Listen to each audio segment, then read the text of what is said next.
Imperial, will they just do the same bold move again? Pick a Yi Sun-shin against a team that is notorious for abusing those assassins. Well, there's no way to answer our questions but to get into the draft to see what's gone inside the heads of Team Imperio and also Team Umbrella Squad. So far, the bans will not include anything that we have seen from both teams. No Angela so far, no Bruno, no Yi Sun-shin. Maybe there will be a respect ban because so far he's like a 100%, as the TAA himself said, 100% win rate for that Yi Sun-shin. And so far, nothing new is happening in the draft, right, Gideon? No, again, very, very similar style here. I think that Imperial are very confident that they've kind of cracked the code on how Umbrella Squad's overall picks are going to look like in terms of hero pool. I'm seeing the Nolan, I'm seeing the Arlan, as well as the Guinevere. Nothing too surprising. The real question is whether Umbrella Squad are going to change things up because they've decided, you know what?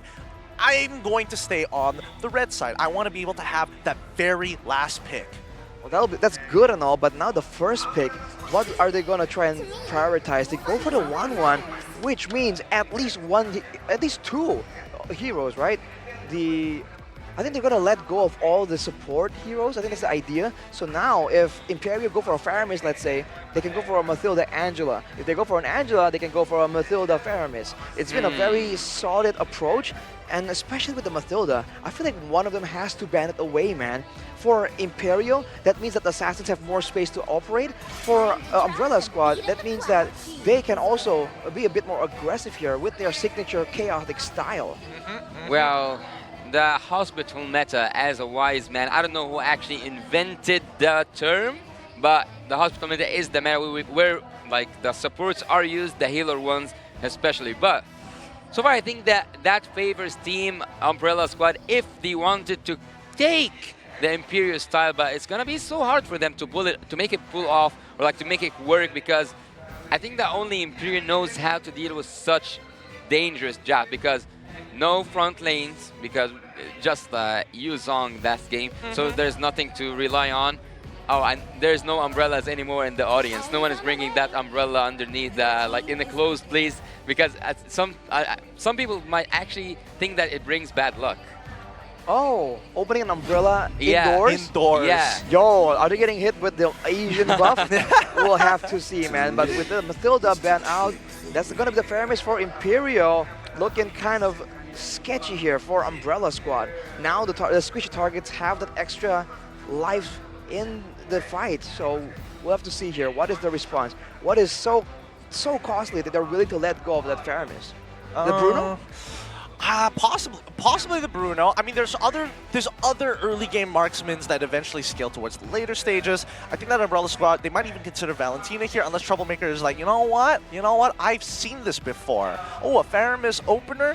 We might be able to set up another Gushin later down the line, but we'll see what the opening picks are going to be. Because keep in mind that Castle was kind of having a hard time, not in the lane, but just in these overall fights. They might even lock it in early, but no. Instead, it's Martis as well as the Bruno. I actually expected to see an Angela early on. What did I miss? What did I miss?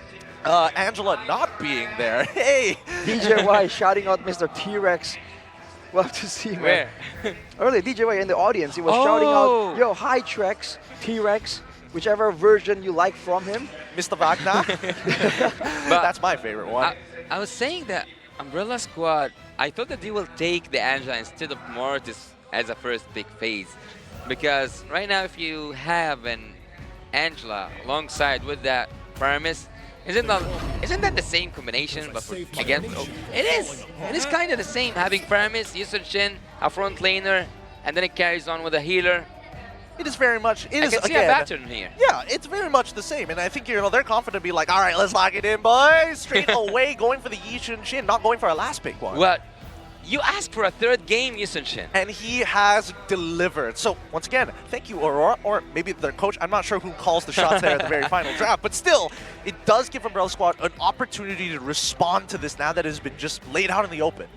The supports, like Yasu mentioned, is still available. The Angela, Bruno, and Martis combo, we've just seen the Angela Bruno combo. The Angela Martis combo is also quite disgusting. So for Imperio, I think it's going to be a bit dangerous, but wow, they bring in that Hilda, man. They're gonna go straight in for the Yi Sun-shin. Trying to go aggressive right here, especially in the early game when the NetherRealm can give you survival, but you can't really match the damage output of these fighters. I think Imperio has to try and find something that can work here. Some protection or some ways to just lock down these fighters to avoid them getting towards Aurora. Well, after seeing that Angela is banned by Team Umbrella Squad in the second phase of drafting, I would like to actually ask you both the same question. Would you consider Rafaela as an option in the absence of of Angela? I would start with Gideon. Rafaela in this particular situation, it doesn't sound like it is the worst, but at the same time, when we're talking about the earlier stages of the game, it really depends, right? Does the Raf spot where the Hilda is early on before Hilda is already in enemy territory, right? And I think that's the one interaction that we have to keep in mind, because if Hilda is already past that back line, Yishin is going to get punished no matter what. And the TAA? Rafaela, huh? I feel like there is value because kiting is usually the solution to be used against fighters. So if they have a Rafaela here, they can boost themselves and slow their opponents. It's a valid strategy to be using, but you have to wonder where it's gonna fit. And in the early game, it also becomes another target that can be destroyed by all this aggression. There is a respect ban. There is a respect ban for Troublemaker. They don't want to have any troubles with this man, but Castles seem to have an issue with that. He wants to cause some trouble in the Land of Dawn. Gushin is out, and at the second phase of drafting, I wouldn't actually expect to see a certain focus on a certain lane, but wouldn't Team Umbrella Squad focus on the gold lane a little bit more because they have the Bruno? They do have the Bruno, that is for sure, right? And I think that especially for Imperial, right?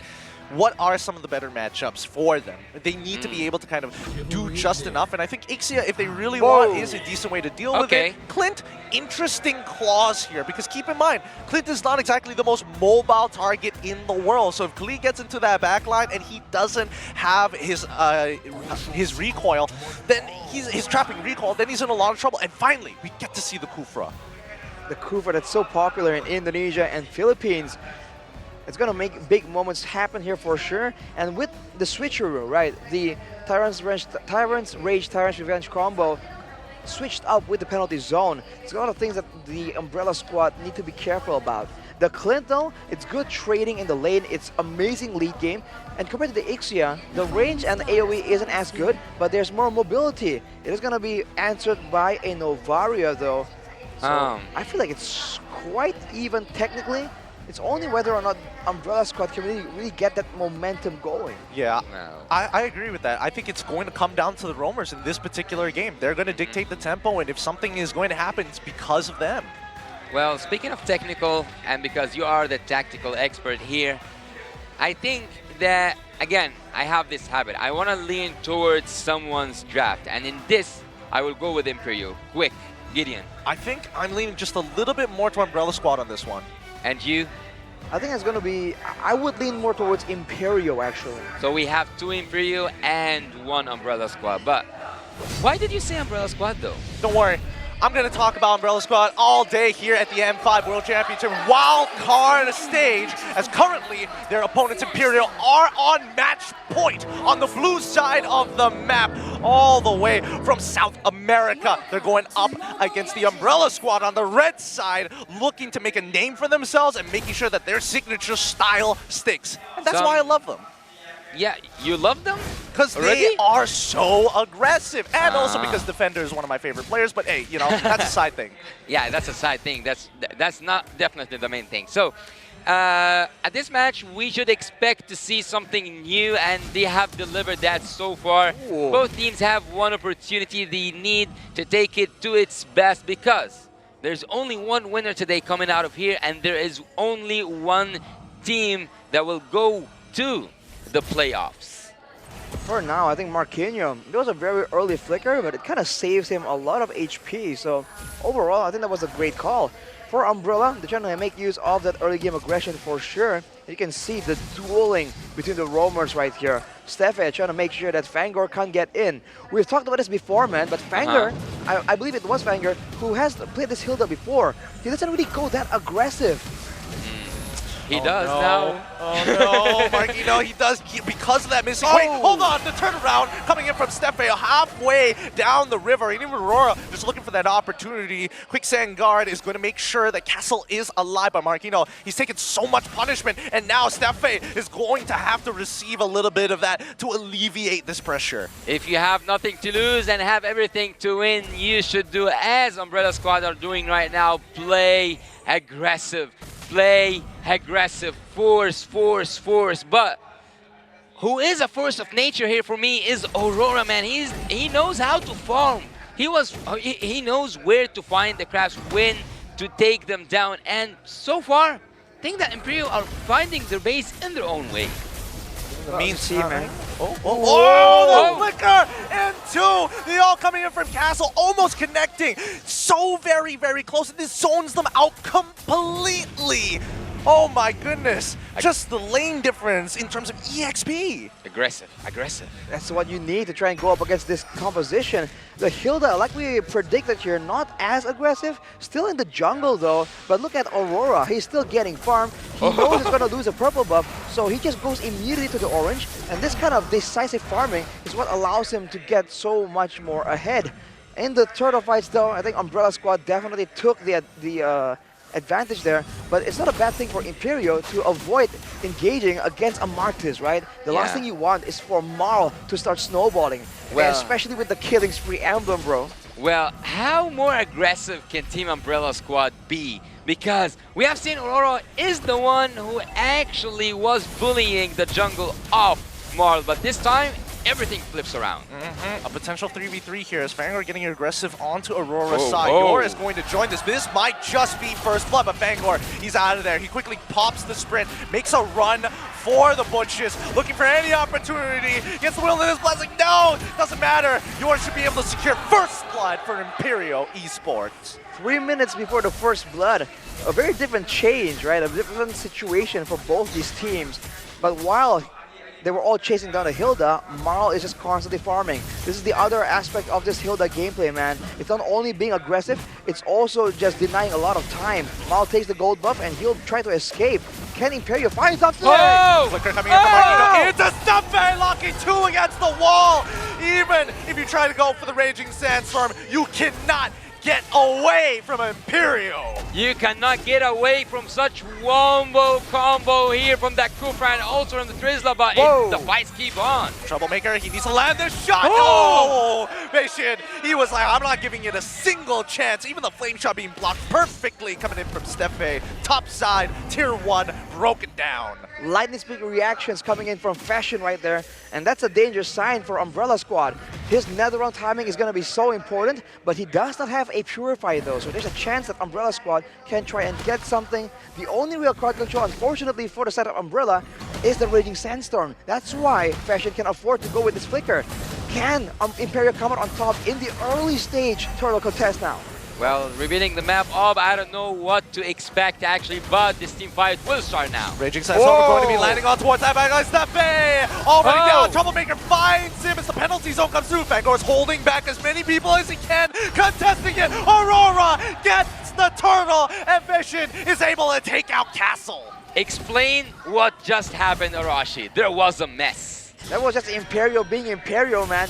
Taking the initial engage, backing away. Fangor, unfortunately, was playing so much time, doing so much damage, but no one was with him. Eventually, he gets taken out. He is a roamer, and then just like that, with low HP bars, Yor and Aurora move forward. This is what's so crazy about IMPERIO. They don't move backwards, man. They don't get intimidated. They're willing to bring the fight to you despite overwhelming odds. Well, let's take a breath here because we want to recalculate. We want to know why Umbrella are going down.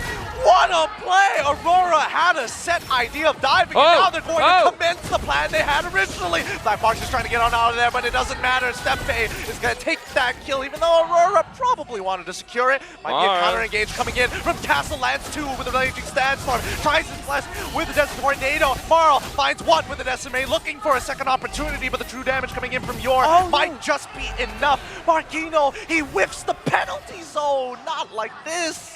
That's unfortunate, man. And now Fangor and you're going for a duel yet again. But man, that's the problem here. Usually the fighters can trade their lives Ouch. for a marksman. Whew, but now there's two and you're very subtly taunts with that recall. Let's take a look at some of the items, man. Yur and Aurora are on the same gold curve actually. Endless battle for a bit more true damage for Yur, especially with the kit, man. All the spells proccing the true damage. And for Aurora, it's the War X done and probably an endless battle as well. A lot of DPS, but also a lot of burst damage, a lot of true damage. So even Fangor and Marl, if they stack up that physical defense, it might be a bit dangerous. They might need some more health before they can even go in all out for the backliners. Yeah, it's so strange how things can flip around. Team Umbrella Squad were so aggressive at the early game, but they are now having a taste of their own from their own medicine. Imperio back on top. Imperio right now are taking everything, eating everything at the Land of Dawn. Aurora takes the turtle and everything is so calm, but Wow. I think there's gonna be a mayhem in the Whoa. play. Flicker coming in from Marquino with the penalty zone to try and lock down Marl. They don't find the kill, unfortunately, and that's the Netherrealm pop. Flame Shot doesn't connect, and Castle doesn't finish off the kills. Marquino does not get punished for this. Deal. That was insane. And Marquinhos, he alone was able to zone away the members of Umbrella Squad. I guess Umbrella were just really concerned about the follow-up if a penalty zone does land. And now they're not done. They're still playing around this tower. The dives with the Netherrealm from Imperio were so neat, so calculated. And you gotta give a shout out again to Aurora on the Yi Sun-shin. If you see how he's taking the neutral objectives, he is doing what we call in Indonesia the lambada, right? Using the passive, right? Whenever you move, you switch from close range to long range on the Yi Sun-shin, you do bonus damage. So juggling the range with the Yi Sun-shin becomes very important, and Aurora is showing that he can do it very consistently.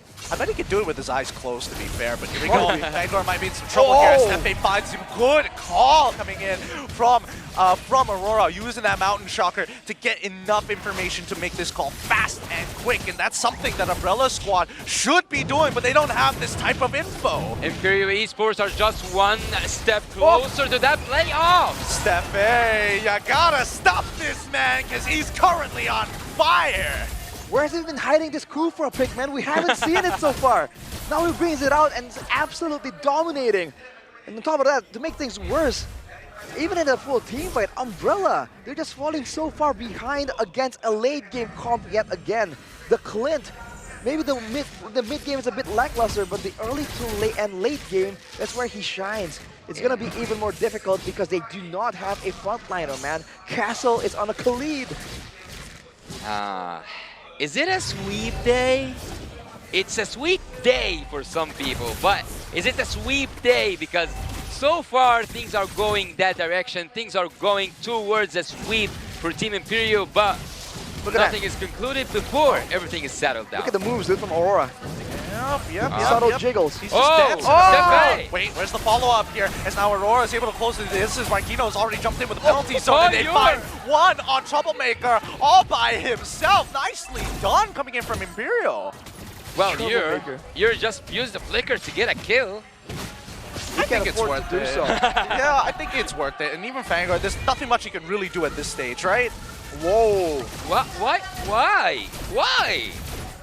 Why did he taking use it. his ultimate there? Yeah, he's taking it. He's trying to make something happen. The desperation is starting to show as the Lord creeps up right up to the inhibitor and is going to start cracking it open. Here's going to be the Astral Echoes, though. Doesn't seem to do enough damage. He needs a little bit more distance, but Black March, he's been trying his hardest to farm as much as he can. In the meantime, we'll take down that Lord. No other inhibitors are under threat at this point in time. It is actually quite interesting that Team Imperial so far, whenever they are in, like let's say, in the lead, they don't know how to synchronize the minion waves, or am I mistaken? It depends, right? Usually you want to synchronize a 3-lane push, but depends. If you can really go for extended fights and go for multiple fights, then actually making them move one by one can be valuable. Marl, one hit away right here, and we're taking a look at an insane goal disparity. The flame shift doesn't land on your, but even if it does, only the magical penetration boots, the enchanted talisman, and the lightning truncheon in the hands of Troublemaker. The guy that usually makes so much trouble for his opponents have been tamed. And on the other side, the gold lane and the jungle staying on curve every single time. How is this even possible, man? Yeah. They're both on 9.1k gold, and they put the Malefic War, so Fangor won't even last that long if he gets caught. Now, speaking of which, Steppe finds a catch on towards Fangor once again. Mountain Truck to reveal the rest of the positions, and they notice 3 other reinforcements waiting behind him. Imperio, they back up. Now here comes the Astral Echo once again. You're too far forward, can't react in time. Flicker up in 1, and Aurora fights the trade back on towards Castle side. Here comes the penalty zone catching 2, allowing Aurora to close in the distance. Steppe disrespecting in front of him as they keep on pushing forward. Finally it ends, and now the rest of this jungle will fall into the hands of Marquino and Aurora. I was so excited there, man. I wanted to see a Maniac. I demand a Maniac on that Yisun Shin. He does deserve, at a certain point, to get a Maniac. This guy is a Maniac. Did he not get a Maniac before? Or was it a different team? I thought there was a moment where... Troublemaker got with the Gushin. I think Aurora got it with a Roger, I believe. I'm not quite sure. I might be mistaken here. There's so many crazy things happening. You can't even keep track of the Maniacs that we've been able to see in the wildcard so far. But with that chain of events, Ure has been, has been reprimanded for just overextending there. But Aurora has his back. Look at this farming speed, dude. This is insane. Late game. And a great Dragon Spear for Ure. Oh my god, Marl's just getting chunked out by the Mountain Shocker mostly. And Castle, he's trying to get on out of there. They're too under-leveled right now. The base stats is too high. Imperial can do what they want. Well, I was talking about that wave synchronization state, but look at that full half of the cup. I was saying before that, they were always in the lead, and they just like missed that point. But look at the full half, they were in the lead, and they are still in the lead. Imperio? Yeah. For sure, man. I mean, it's almost like they used the Ure overextension as a bait. Everyone really committed, thinking like, oh, yo, we got the gold laner, the marksman, the DPS source. We can do this. And Aura comes in and just cuts everyone down. He doesn't even care. Using the traces forward there, it put him in a risky spot. That's exactly where he wants to be. Oh. Here we go. Luminous Lord is already in, and now Marl, he's trying to get on out of there. Castle dies mid-raging Sandstorm, and now they're going to punish them and pummel their way through for a full clean sweep against the Umbrella Squad. Imperial stands strong. Imperio now secured their spot in the playoffs of the M5 World Championship wild card. What an amazing performance. What an unforgettable memories for the fans. Imperio Esports takes game 2. This is Brazil, boys! Imperio Esports arrived with a bang, making multiple statements again and again, and despite being very transparent with their drafting, it doesn't even matter, man. They're just that good. Look, this South American as a continent, just so well played all across the board. They are growing, and they're going really, really fast. But to know more about what's gonna happen, we should take a taste of the stage feeling. Let's go together. Congratulations! Give Imperio Esport a round of applause. This squad, Aurora, well done, very well done. No, English? Okay.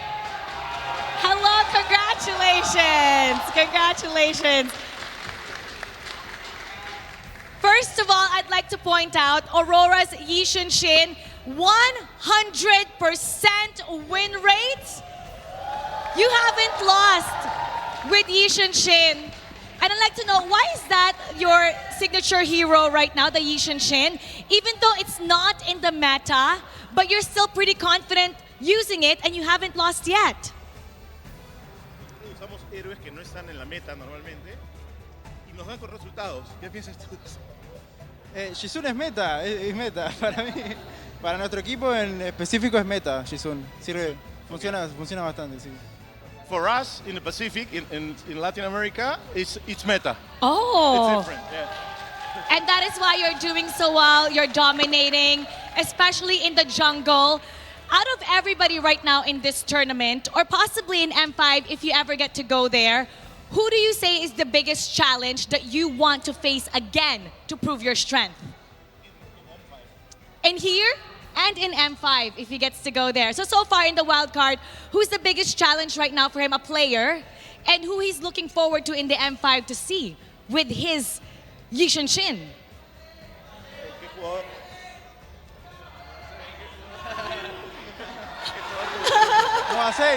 Es MOBA Same. MOBA Same. MOBA Zane. Okay. What about here in this? Is that why? So you're using his hero? Is that your idol, MOBA Zane? Sí, hace mucho tiempo. También Roger, que eso está oculto, Roger. Yeah, he's been using it a long time. Yeah. Okay, so you're looking forward to seeing him. How about in the wild card? How about in the wild card right now? So he's able to see all the opponents. Right now, if you were... Congratulations, by the way, for securing the top 2. Now for the Group A, who would you guys like to face for the crossover match? Anybody can answer this. For the crossover match, who would you like to face? SMG, SMG. To SMG for To sure. SMG? Oh, wow. Okay, the crowd likes it. But right now, SMG is the crowd favorite. How do you feel about, for sure, we're going to have this whole studio filled up. How confident do you feel about being able to beat them in front of their home crowd, in their soil? ¿Qué tan seguro estás de poder vencer a SMG, ya que ellos están de local con toda su gente? Es un gran equipo CMG y vamos a intentar estar a la altura como todo buen latinoamericano. SMG is a great team, that's for sure, and we're gonna do our best for sure in the name of Latin America. It's definitely going to be a great fight. Now, do you guys have anything to say to your friends, the people in Peru and people in the region?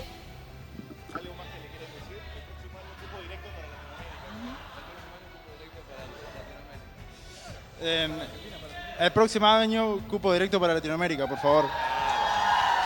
Next time, a special place for Latin America teams directly to the M5, not passing through the wildcard. Oh, straight. I agree. There should be one once again. Congratulations to IMPERIO Esports. You've secured the top 2. And I know our casters have a lot to say about that. So casters, break it down for us.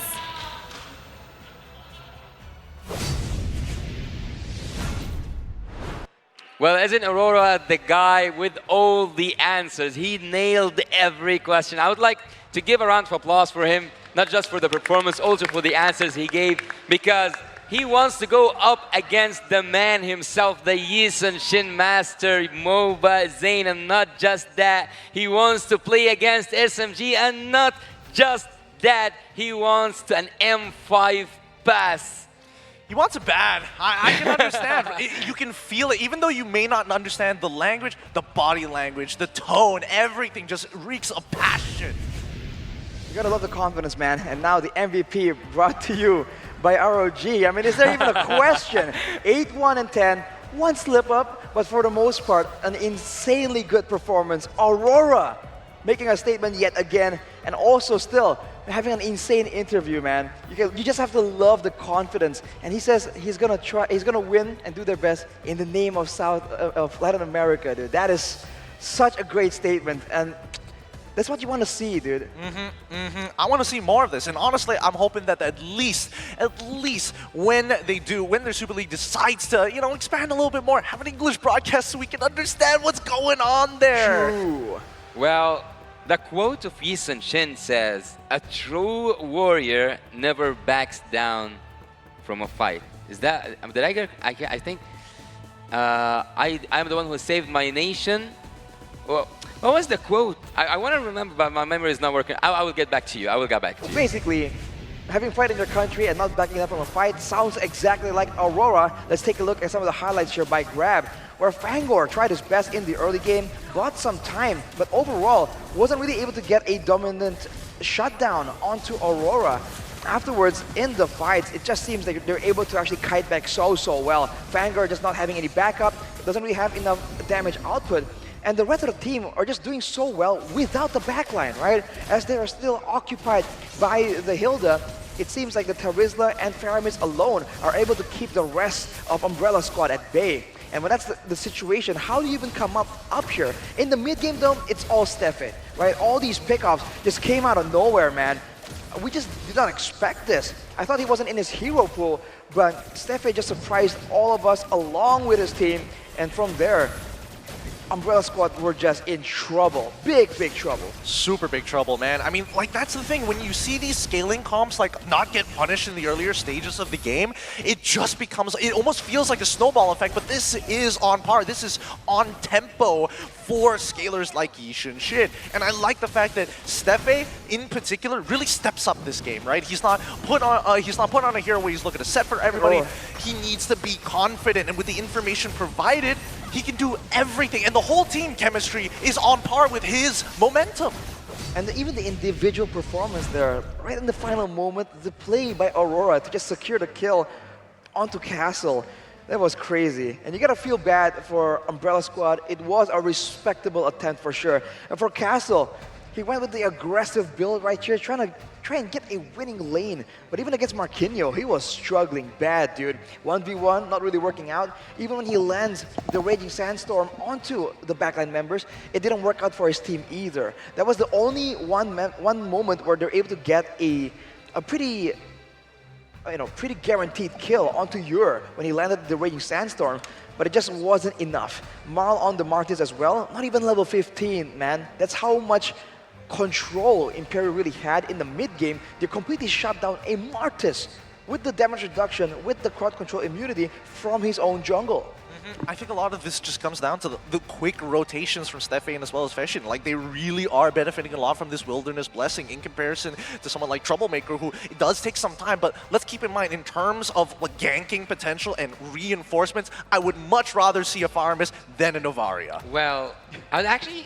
What? A Faramis rather than a Novaria? Yeah, in terms of reinforcements. One can save me, the other one is like, I'm just going to kill steal. Exactly. But speaking of which, having Yishin Shin at the jungle and seeing the double marksman, I'm not going to say meta because this is an Aurora meta, not like a worldwide meta. Well, you can say it's like a Latam meta because Aurora was saying it's meta in his region. So, do you think that we might see a double marksman as like a jungler and a gold lane, but with a Granger? With a Granger, huh? Granger is like almost the exact opposite of Yishin Shin, right? Good early ganks, very good early clear. If you want to talk about marksmen in general, actually in Indonesia, among our talents, we've had this conversation before. How with the flexibility in the current meta, the old marksman type heroes that was so popular back then in the jungle can make a comeback, Yishin Shin being one of them. Latam has proven it can work, so maybe there's going to be a bit of a trend-setting situation. Maybe we're going to expect a lot more in M5 later. Potentially, I don't know. It feels a little difficult because, again, these aren't teams who are, polished tip top, the tip of the spear, the cream of the crop. And obviously, when you're looking at these stats, it feels very good. But when you are comparing it to globally, and especially at M5 against some of the major region teams, that's when it's going to get really, really difficult. So I am hoping that IMPERIO does face off against Team SMG because, again, Team SMG, as we've mentioned right at the beginning of the wildcards, they're basically the gatekeepers, right? They're expected to win. So therefore, who is willing to challenge them? And looking at the damage dealt right here, I think this strategy can work, but it's very situational, right? I mean, even in this game in particular, the highest damage dealt is Aurora and Ur because they are marksmen and they build damage, but also because it's a good pick in the beginning because they're up against a lot of fighters, right? We talked about the Clint pick. Why was it Clint? Why was it not something like an Ixia? Because now there's more mobility, more burst damage, and more utility overall, right? That can be a big threat. The same can be said about the Yishin Shin. Due to the passive, if you get too close to him, he'll